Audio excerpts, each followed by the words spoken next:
Welcome back to another episode of In the Foxhole. I'm JC Chanowski. And I'm Angela Schroeder. And we are so excited to be here today. And today is the first episode that I'm not wearing a jacket. So we kind of match. We're little twinsies right now. It's kind of cute, isn't it? It is. I love how you've adopted this black attire, no decision fatigue. And we got the incredible, absolutely incredible Trevor Steele coming from South Carolina today. Welcome, Trevor. Thank you, man. Thanks for having me. Thank you. You're looking at me like, say something else. Say something else. No, I appreciate you guys inviting me here. You guys are good friends, and I'm honored to be a guest. And then we're in the black, he's in the white. I don't know. We might go round for round over here, but we'll figure this out. I'm ready for a great show. Trevor, thank you so much. Why don't you quickly tell our audience a little bit about yourself, where you are, and what you got going on right now? Okay, I am in Pawleys Island, South Carolina. I'm a serial entrepreneur who drives my wife crazy. I own a real estate company. I own Clean Image pressure washing on my shirt too. We also do Christmas lights, which is inside the same umbrella as the pressure washing company. We're getting into a few other things that I can't talk about yet, but we're just having some fun. We have a podcast. Little weak. I'm not as consistent as you guys, but it's been fun. I'm trying to keep up. We did start it though. That was the good thing because we talked about it back in was it March? I don't want to talk about that. It's been a long time, and I haven't done very many episodes, but we're working on it. There you go. I love it. Like you said, you followed through. So we both meet Trevor in March. Yes, I actually at Clipicon. Yeah, yes. In Vegas. Briefly met Trevor at Clipicon in Vegas, and then got to know you better at Sales Boost the following week. So did conference week after week. So the same time that we met. Trevor and I connected over our high Ds. I think it was Matt Clark that was speaking, and we're like, oh, that is us. Yes, that's exactly right. I forgot about that. I was like, I like that guy. Yeah, he's so direct and so, to the point. I was like, man, that guy's my hero right there. And we were making fun of ourselves because he was really saying all of the things that people don't like about D's. Yeah. And we're like, that would be me. And I also don't care. I really like talking about the way we kind of connected while we're in Sales Boost because and I see it often throughout the industries, and you have this perception about somebody, you think something about somebody, and it's often not good because of what you may see on social media or what somebody else may tell you, and their beliefs or values or thoughts about somebody is not correct. And I had that uncomfortable feeling about you, Trev, and it was at night. We're sitting outside, and I looked across the room, and I was like, I'm gonna go talk to Trevor. And I pulled a chair up next to you, and I just pretty much said, I think you're an asshole. You know what's funny is I liked you. I thought you were an asshole. But had I not done that, though, I mean, since that night, our friendship has grown. I mean, we've been on trips together. We talk often, and, I would have sat in, the darkness or behind the stage just thinking this consistently about you, and I was completely wrong. And I don't like myself for thinking that about somebody, judging a book by its cover. But I'm, incredibly grateful that I was able to take that leap and go talk to you and tell you how I feel. And because of that, we have an incredible friendship now. Yeah, man, I appreciate it. It's that's a whole can, right? I could spend hours talking about this because, obviously, what disc assessment is, right? So if you just go through life knowing that there are circumstances unforeseen about this person, that if you actually knew this person, chances are you would give them the grace to get to know them and like them. That's just pretty standard in our company now. We use that, disc assessment's the first thing we do when we hire. And then we basically get to know somebody on day one. It just opens the door for that awkward learning, struggle, that we all encountered. You and I encountered you because you just looked at me as a high DI. I was like, I don't know, this guy's, but what's really going on is I'm always in my head, right? So I'm not really paying attention to the people around me or the circumstances around me. So I come off as being the standoffish jerk. But in reality, I'm beating myself up right now. I'm in there beating myself up about all the things I should be doing right now. And so I really appreciated you leaving your comfort zone and doing that. So, and I consider I'm grateful for it and grateful for the, the talks that we've had, the vacation we've all got to take together and bond and connect, and, the future that holds between that and us and everything else. So thanks for accepting my apology. And I loved the twist into it. Like I said, we all kind of met at the same time. So we had just met a week into or a few days into just meeting. And you had said, you're like, I don't know about Trevor. And Trevor and I connected kind of over the same thing. Like I said, everyone hates us because of the way we come across, because we're in our head. And I said to you, I was like, well, this might be a problem, because I really like it. Yeah. she's a better judge, I guess. I'm like, I don't know. Anyway, Trevor, tell us about before we dive into some of the struggles in business, tell us about a win you're celebrating right now. All right. So I'm excited to be working with Collaborate now. So that's fun. I'm excited to be working with Michael Gregory again. He's rebuilding one of our websites. And I'm starting to see some pretty much immediate results from both of those. So that's pretty incredible. Some other big ticket items, I've always got my top 4 projects that keeps my screwed up brain in order. So daily job costing, I finished that juggernaut of a beast finally last week. So now we have a systemized, easy way to job cost on a daily basis.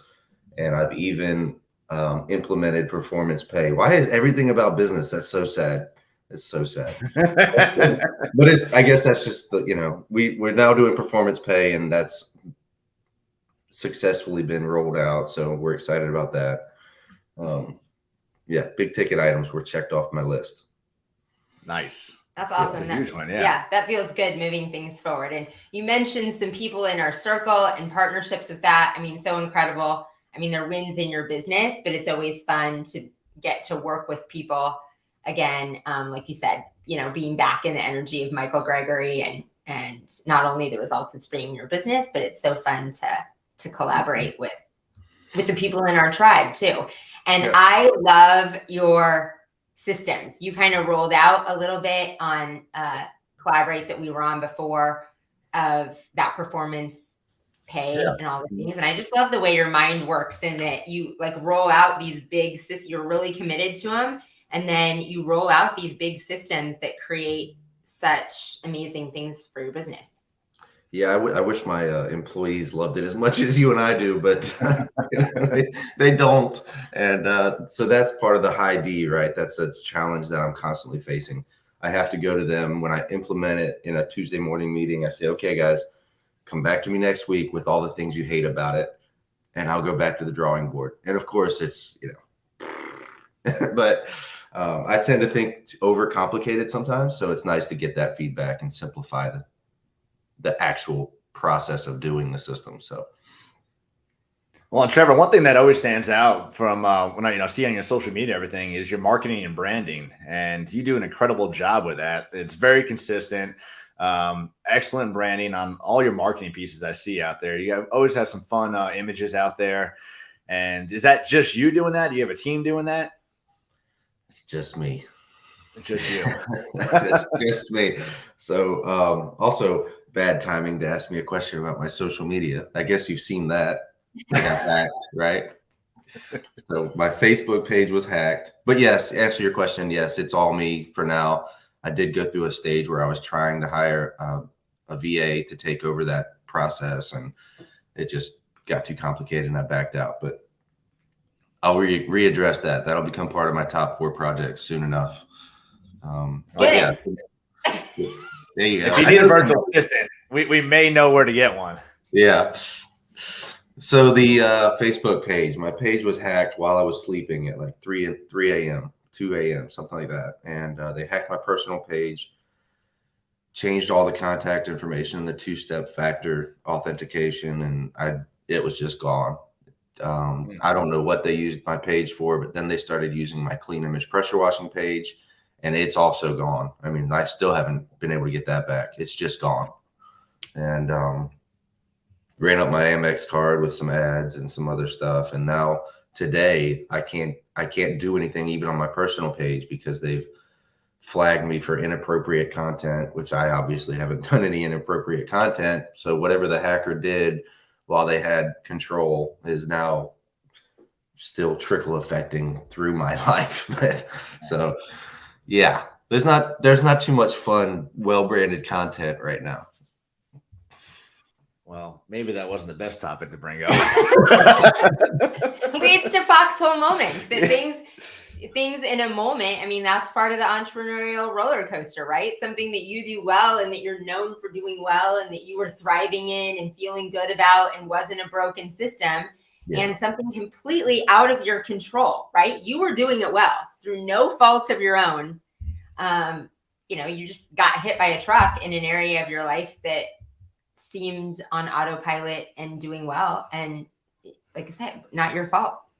Yeah. It's, if you ask me what weeks of the year I need to be the most intentional on social media, I would say I'm in it right now. Would you not agree, JC? Like 100%. Like the transition into Christmas light season, I can't run ads. I can't do anything. I should be doubling down on social media right now. So yeah, I'm in the trenches. But I appreciate the connection. I'm working with a friend of yours, JC, to try and remedy this. But there's no. Yeah, Madeline's awesome. She's helped me out a couple times with some projects, and she knows what she's doing, and she's a credible resource. So I was glad she was able to help you out, or at least try and get you through it. Yeah. Well, I'm hoping for the best. Yeah. She is definitely a lot smarter than me. I figured that out within 20 seconds of talking. Yes. Well, since we're down in the trenches, let's talk about maybe something different, something not so fresh, or maybe it is fresh outside the social media world that where times are really tough, where you're ready to just throw the flag and say, I quit. What was the situation that was going on? Who was there to help you get out of that? And what have you learned from that to help prevent that or share it with others so they don't go through the same mistake? I don't want to say I'm there right now, but I'm pretty close. At least internally, the name of my podcast is Through the Noise. And we've talked about that before. That really is me, right? I'm my worst enemy. And what do they say? Idle hands create whatever, you start to slow down and all of a sudden you start overthinking and you start doing too much. Well, I hired a sales guy. Hopefully he's not watching this. It's too fresh for him, but hired a sales guy, put a lot into him, offered him a lot. And 3 months in on Tuesday, he quit unexpectedly. And it was like, what do you mean you quit? I'm like, this is my first territory manager. I'm like, we're going all in. This is going to be great. And he started out with a bang. And then, the day he quit, basically everything comes out. What was under the rug starts to come out from everybody you encounter. Property managers are like, oh yeah, by the way, he told me he was an owner and he said this. And then, yeah, a lot of stuff like that was coming out. And so I'm dealing with that this week. And then, the numbers for, September came out. My CFO just sent me the numbers and I'm like, what is that? It's like, I just don't know what I'm doing anymore. And then you're invited to be on a podcast and you're like, I think I have no right telling anybody any advice on anything ever. It's not a good time. So, but I was like, I'm going to do it. I'll be here. And so, yeah, I guess when I get into these self-doubt situations, the best thing I've learned to do is to just back out, take a minute and really think about how far you've come. I guess the day-to-day grind will get you down so fast because my goals are so big, they're so big. And so it's almost impossible. If you look at it logically, you're like, this is crazy, right? There's no way. But so you got to back out. You got to look at how far you've come, and you got to look at the goals. I literally keep those goals listed out. I don't archive it and then delete it. I want to see that checklist at the end of the year. I'm like, wow, those were huge things that I tackled. Okay, it's not that bad. You're doing fine. And then you start to think about, gratitude is literally the secret to life. The opposite of gratitude, in my opinion, is entitlement. So which one do you choose? Do you want to be grateful for what you have? Because after all, I could be working in Pakistan. It could be a lot worse. I'm pretty lucky to live in Pawleys Island, South Carolina, and work for myself on several different levels. So, just gratitude and regrounding myself, and then resetting my focus on my goals. And if there's any negativity from outside of this messed up brain, I get rid of it immediately. So if you work for me and you're a negative person, gone. Yeah. Yeah. If you're a friend of mine and you're negative often, out. It's just the calling's too large, and I'm not going to sacrifice it. Yeah, Angela has said something before too. The way she changes the dynamic of it around. Like, instead of I have to go to a meeting, she's like, I get to go to a meeting. We have these opportunities to be able to do these things in life, and we should be grateful for it. And then sometimes we overlook it, or sometimes just think like, whatever. But look at the people who don't have that option, can't afford to do the things we do. So all the things we get to do is absolutely incredible. Yeah. I mean, I'm where I wanted to be. Like, I'm who I wanted to be 5 years ago. I mean, if you really think about that, how dare you be such a negative, sad, pitiful person? Suck it up, get off your ass, and get back to work. Like, don't be a little, what? It's time to, and I find myself like literally telling myself this, like, dude, stop. It's not that bad. You're doing great. I love that you're being so vulnerable though, Trevor. Like, in the moment, you're like, well, I am in it right now. Like, let's do it. This is what I am in the middle of it. And you described it so well, just as you did right now. You can look at yourself and logically say, I'm where I wanted to be 5 years ago. Like, everything is really, so many things are going well, but it's like we can't define logically when we get in that spiral in our head. And I have been in the same thing recently, like in lots of transition. We just had this conversation. I'm like, I don't know how to get myself out of this self-doubt.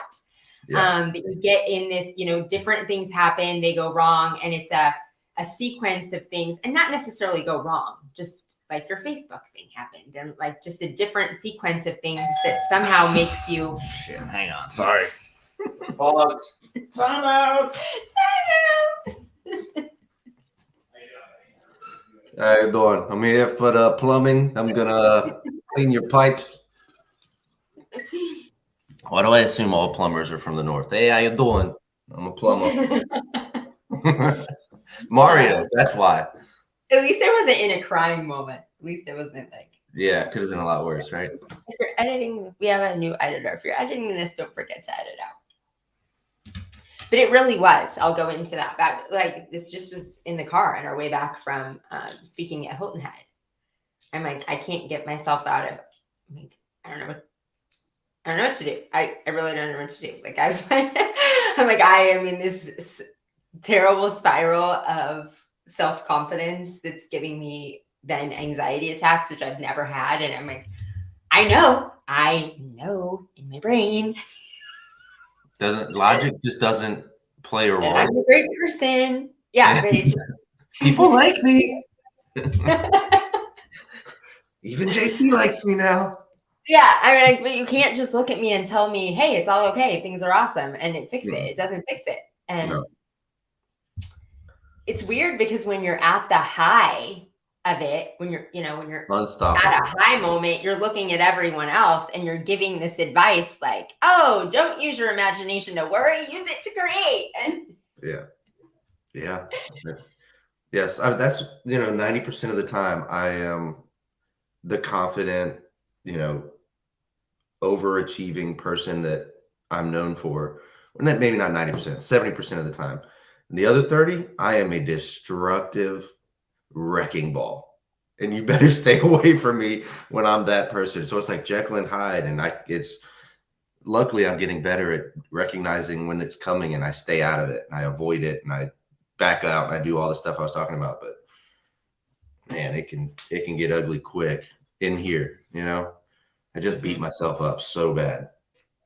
Like, I spoke to Pat Clark. I can't give any details, but I know what Pat's up to. And as soon as I got off the phone, I was like, what the fuck am I doing wrong? Like, gotta be kidding me, Pat. Then I call him back. I'm like, all right, talk to me some more. But sorry, you're good. That's first. It's all good. Why are all plumbers from the north? You ever noticed that? Was he from the north? I don't know. Talk like he's from New York? No, I don't think so. Okay. All right, where were we? You were talking about something. Yeah, editing, you'll have to do some stuff because Trevor also just shared some. No. Nope. That was off ticket. Off the record. Oh, that's too bad. Off the foxhole. Yeah, out of the foxhole. It was out of the foxhole. So I think I was sharing. Okay, back on. That we get in these spirals of self-doubt, and you just don't know how to get out of it. Like, you're in this things have affected you, and all of a sudden you're doubting yourself. I was saying I get like in a spiral of anxiety because you are just in your head, and logic can't get you out of it. Logically you're like, just stop. I'm so frustrated with myself because I can't get myself out of it. And somebody can't help you either. It's like, just fix it.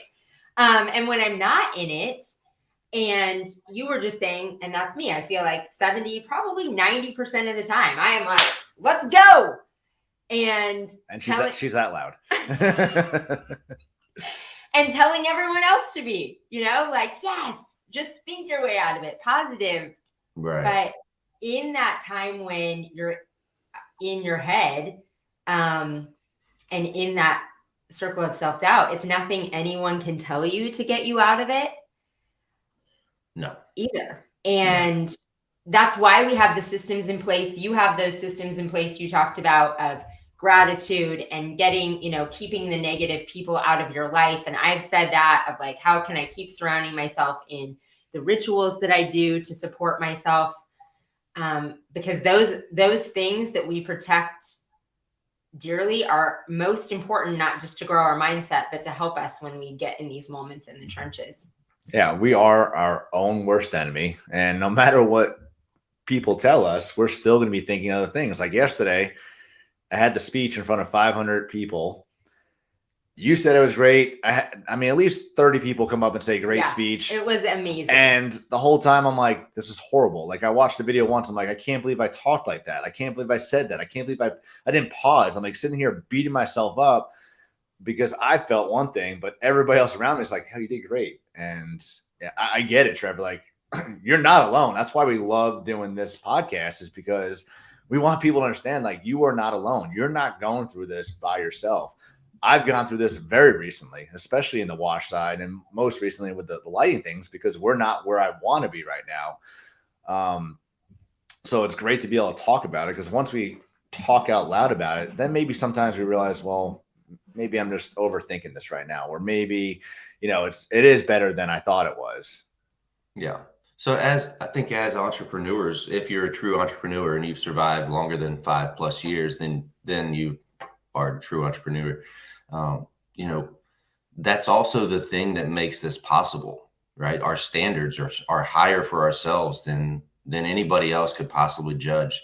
So we're so hard on ourselves, and it might be a place where most people don't want to live, right? And I don't blame them. It's a horrible place to live, where you're constantly nitpicking your every move, saying, I could have done that better. I could have done this. Let's improve that. I can systemize this. It's exhausting. It's exhausting. And, but it is what it is. It's who we are. And it's the reason we're able to build successful businesses. It's the reason we're able to do hard things when others seem like it's impossible, So it's a catch-22, right? Yeah, it's the price we pay. Yeah, that's a good point. Yeah, able to do hard things. And you were amazing, by the way. It really I'm sure he is was. the I'm best sure he was. time I have seen you. I mean, you're awesome on stage, but it was the best you've done on stage. Like his words But that and right like there, touching. what you two just did, that you constantly telling him that's it. That will work for JC. I know it in my gut. If you constantly encourage him and the people around him are saying, no, dude, it was great. You were awesome. You can fight that noise by doing that. He can't fight the noise by himself all the time. It'll just wear him out. So you need people in your life to be like, no, you're built for this, dude. You got that. So that's what I think. That's what Pat Clark was for both of us, you and me. Pat's always been that person that's like positive and reinforcing. And so without that, that's another trench you could fall in. Yeah, having that support. And we've been building that since we met, just our tribe within our tribe of who's out there, because sometimes we need that support, but then sometimes they need it as well too. And that's why we keep the communication going. And like you said, if it's negative, we're getting rid of the negative. We want positive. We want people who are on the same growth path of us, who have the same visions, have the same goals in life, not identical, but attainable, and trying to better ourselves every single day. Yeah. So yeah, people that aren't negative, but this tribe that we've built that, you are a part of that isn't just a space that is like the encouragement and the positive, but is a place to have conversations like this every day. You are someone I could call, because sometimes you need more than, several. Sometimes when you are in your head, I can tell JC the whole thing and cry and be like, I am not okay. And it's not, and then I need to do it again. Yeah. Sometimes I go home and I look at my wife and I just tell her, I'm gonna snap. I don't know what I'm doing, and she knows to back up and slow down, remove all negativity. Like it's just a cycle, right? But to have those people in our life, you were just talking about Pat, and you said this tribe that we've built that isn't just helping us get to our goals, but are people that you can have those real conversations with. Yeah. When you're at the bottom, to pull you out. Yeah. Love it. Make all the difference. Hold on a second. Just take this out. It's annoying me. Oh my God. That's disgusting. You want me to get you up? Come here, Trevor. Let me get you, buddy. Oh boy. Awkward. Do you have that on anyone else? I always have like little pieces of food. Did I get an email from you at 3 a.m.? Angela, me? Angela, were you awake at 3 a.m. this morning? From Michelle, who's on here with us. Okay. Probably sent you the link. Gotcha. Set it up and sent you the link. Oh, there it goes. I was like, that girl needs to go back to sleep. I thought you woke up at 3 a.m. Started emailing. I could see it though. I get emails from her while we're in bed. I'm like, you didn't just email me. You're right next to me. How did you do that? Facebook comments, all different things. Like, where did that come from? All right, focus. Don't talk about the elephant in the room. He brought that out, and then you didn't use it for the conversation. Oh. Well, we'll do it later. Okay. What's the elephant in the room? Is there another elephant? Well, we'll talk about it at the end. We're going through the tough right now. Oh, okay. Okay, back to the tough. All right. What do you have? A bunch of notes there. What do you got there going on? Anything good? JC is crazy. What is that? Gratitude. I did take a bunch of notes because it resonated like all over. I want to go back to the goals. Okay, so I did take a bunch of notes. You're saying like so many of the things that you were saying resonated. I mean, not just because I feel like I was just in this too, but how exhausting it can be to live in your own head, and exhausting knowing that there's always something that you can do. Like what a part of the entrepreneurial journey that is. Yeah. There's, when we're at the top, there's always stuff that you can be doing.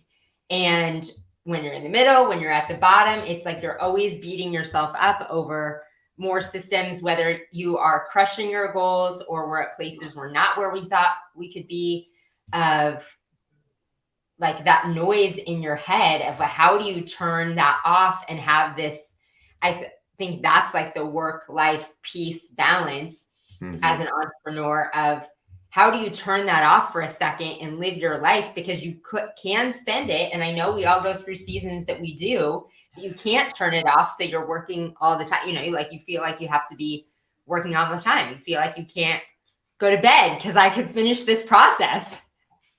Yeah, I don't struggle with that because I think I just get to the point where it's like I can't even hold my head up from the exhaustion. So I sleep like a baby. So I don't struggle with that. But perfecting, in particular, systems. When one of my systems doesn't work well, that's a bad feeling. I hate it passionately, and so I'll just scratch the whole thing and throw it away and start over, even if it took me a year, and it's bad behavior, right? It's like, if you would just settle down and listen to the people around you, they'll tell you what's wrong with it. But instead I'm like, screw it, we're starting over, so yeah, that's my world. You have an interesting balance of, and I'm saying that as a compliment to like learn from you, but you are the visionary, like you are a visionary entrepreneur, but you have this process thing that's so important to you. That's interesting to me. Like a lot of visionaries do not care about the processes. That's more me. Like I recognize the processes don't work, but I do not, like you, I do not have that strength. Like I admire that. I like envy that in you. That you want to get down and make those processes. I think it gets me stuck. I think it's detrimental. I get stuck, and it's where a lot of depression starts to form, because I get stuck in this like this ridiculous job costing process that I've created. It's like you need an integrator. Bad, so bad. I say it every day. And the more I say it, the more depressed I get. It's like, well, let's get you one. We can find you one of those too, for real. Yeah, I need one so bad. I need somebody Go ahead. What? Yeah, that's a different spin on it for me, because I thought you just thrived in these processes, but really it is sucking the energy out of you. And that's what it does to me. When I have to like sit in a process, when I have to dive back into the process in my business, it sucks the energy out of me. And like I can give you perfect examples. And I'm a Christian, so I believe God doesn't speak gently to me, probably because I'm a confident, arrogant, high-D personality, right? He doesn't just tap on my door. He breaks it down. He's like, hey, listen up, So one of the things that I actually had this revolution in the shower this morning. I was like, man, Facebook, I'm back on this. Like, what am I going to do? And then I was like, no, God took that away from you.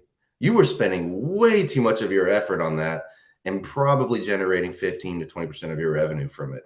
And then I started thinking about Collaborate and, Click, Call, Sell, and the leads that are coming in at lightning speed. And I've never seen this before. And I'm like, it just hit me like, why am I wasting all this time? This is what I mean by I get stuck. I get stuck like, I'm so good at social media, I should just keep doing it, right? And the truth is, no, I need to outsource that as quickly as possible so I don't get stuck and let somebody else do it. They're rebuilding my websites, which I built from the ground up. Why did I do that? Why would I do that when these guys are so much better at it? I might be decent, but they're great. Right. So just let other people help you get out of the way.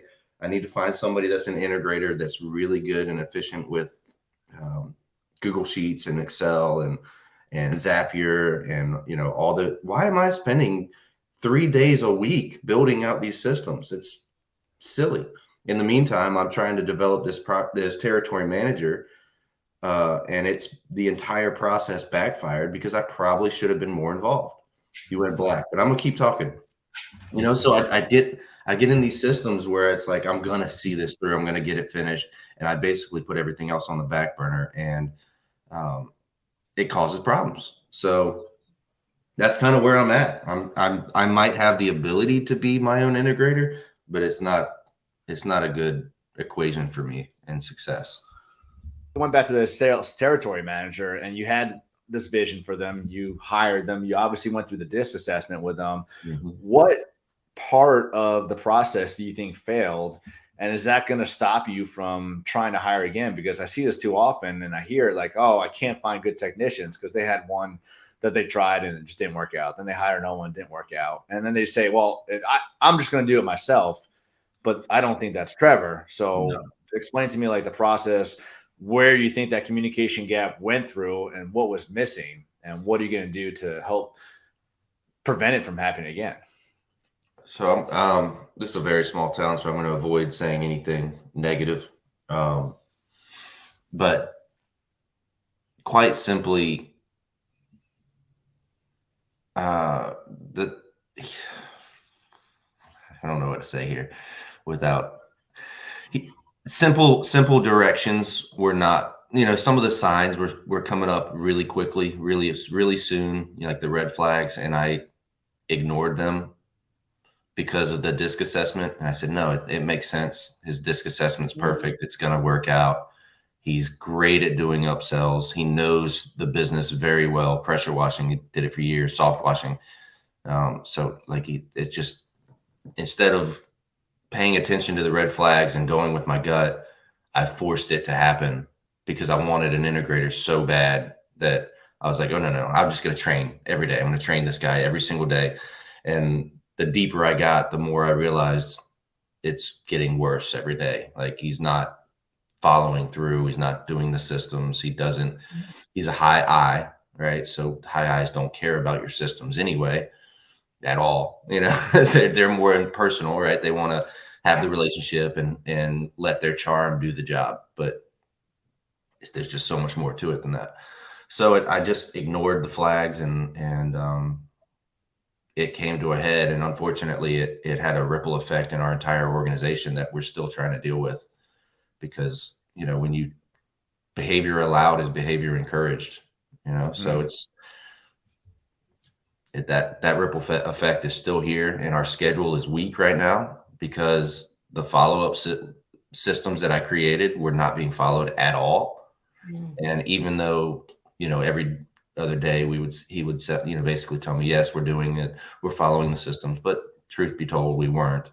And so there's a lot of balls that were dropped and a lot of stuff that we're trying to pick up the pieces. And I don't know. Will you are you going to do this again? You going to hire somebody else? Oh yeah. I'm like I said before, I'm a true entrepreneur. So I love torture and pain and agony. So I'm actively trying to find somebody to replace it. Let me know what you think about this. I was just I was meeting with a property manager, part of the picking up the pieces process, and I was like, you know what? If I could find a property manager and hire a property manager to manage my territory, you talk about an industry that's used to dealing with people and failure and disappointment and stress. Yeah. Goodness gracious. That's just about the worst job you could have, if you ask me. Well, and the nice thing about them is they know a lot of people too. So they're very, very well connected. They're great communicators, and they know how to grind. Like you said, it's not an easy industry, and sometimes it's very rough, the stuff they got to deal with, depending on what kind of property. I've seen the apartment managers go through hell with the tenants, and kudos to them for doing it every single day and loving it. But I think they're great hires for that position. Yeah, because now you're taking them from an environment that, like a hostile environment, to a great culture, and I would assume they're going to thrive on that and love it and be excited about it. Yeah, I just had that thought yesterday when I was talking to him. It's a good one. Yeah, I like it. I cannot believe time has gone so fast. Well, of course we can, because we love hanging out with you, Trevor. Thank you. Whether it be on the podcast or in the trenches or on vacation on a yacht. I think you can tell by my eyes that I'm in the trenches right now. Well, the thing is, like, I'm so grateful that you're able to open up about that. Something like right now, fresh, that's going on. And like I can't even stress, like last week, I was was the last week, maybe a week and a half ago. Like I was there too. And I still am at moments right now because this is like the crazy season. Right. But I was so down. I told Angela, I was like, I need a win. I don't care what it is. I need something right now just to get me going. I even told Patrick, I was like, just give me something. Yes. I don't even care, whatever it is. We were telling Brandon the other day the same thing, but it's like I just wanted something so small. I didn't care what it was because I just felt like everything was going wrong at once and I was about to implode. So you are not alone. Yeah, for sure. And you know, one of the things that helps me is I already mentioned my top 4 projects, but the top 4 projects are really just, you know, obviously I have a lot more things that I'm working on, but the top 4 are the 4 that are the most important. I've got to get these done. Right. And so those are the ones that haunt me. Those are the ones that torture me, that they're not fun. Those are the big ones. You know, performance pay was one of them. That was but what I like to do, and I'm starting to feel overwhelmed like that, is I skip all the way down to the bottom. Those are the easy wins, right? And I just start one by one going, okay, I can do that one in 5 minutes. Done. I'm like, heck yeah, check. And by the end of like an hour of doing that, I feel so much better about my productivity and what I've got going on that it kind of straightens me back out. But man, those top 4 projects that are, you know, I've got a TV up here in my office right now that's, you know, it's a giant TV and it's got a list of the top 4 projects. So I'm constantly looking at it going, I gotta get back to that. You know, if you do that, if you live that way, it's just torture. So you gotta, I don't know, sometimes readjust your priorities. Yeah. And like I said, celebrate those small wins because even though it might be small, it's a huge victory to get you that momentum to work on that next project. Yeah, for sure. Well, Trevor, thank you so much for taking your time today and sharing the story. We are so grateful to be friends with you and for the time that we spent. We look forward to hanging out with you and the family here in the near future. Do you have any parting words you'd love to give to our viewers, listeners, you know, something that just speaks Trevor? Yeah, I would say no matter how hard it gets, I constantly remind myself that I was built for this. This was my calling. I was called to great sacrifice. And most likely, if you're listening to this podcast, you were too. And it's going to get harder. It doesn't get easier. You know, it's not, everybody thinks that, okay, you get to 1 million, starts to settle down. No, it's not. It's just not true. So hike up your boots, lace them up tight, and just get back to work. It's going to be okay in the end. It's worth it. Just keep working, stay the course. You're here for a reason. And that's just a constant reminder that I tell myself. Love that. Yeah, that's great. Powerful words to end the show. So thank you, Trevor. Thank you, Angela. And to all our listeners, this is another episode of In the Foxhole. Be sure to like, subscribe, and share. And we'll see you all next week. Take care. See y'all.